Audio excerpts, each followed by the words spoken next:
జరిగిన రాష్ట్రంలో జరిగిన సంఘటనలు మనం తెలంగాణ రాష్ట్ర వర్కింగ్ జర్నలిస్టుల సంఘం తీవ్రంగా ఖండిస్తుంది. మోహన్ బాబు కుటుంబంలో జరిగినటువంటి వాళ్ళ సమస్యను మీడియా పరంగా ఎత్తి చూపే క్రమంలో మీడియా మీద దాడి చేయడం అనేది దుర్మార్గమైనటువంటి చర్య. ఇది మోహన్ బాబు కావాలనే మీడియా మీద దాడి చేసినట్టుగా మేము భావిస్తున్నాం.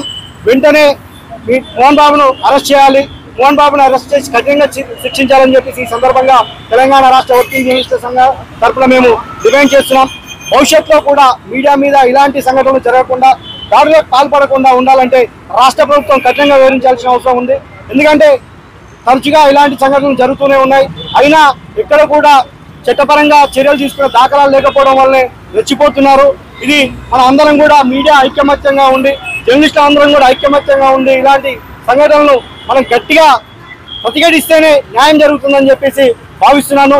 భవిష్యత్తులో ఇలాంటి సంఘటనలు పునరావృతం కాకుండా రాష్ట్ర ప్రభుత్వం చర్యలు తీసుకోవాలి, వెంటనే అరెస్ట్ చేసి ఆయనకు జైలు శిక్ష వేయాలని చెప్పేసి ఈ సందర్భంగా మేము డిమాండ్ చేస్తున్నాం. తెలంగాణ జర్నలిస్టుల సంఘం, తెలంగాణ TUWJ ఎప్పుడు కూడా జర్నలిస్టుల పక్షాన పోరాటం చేస్తుంది, భవిష్యత్తులో కూడా ఉంటుందని చెప్పేసి తెలియజేస్తూ జై హింద్.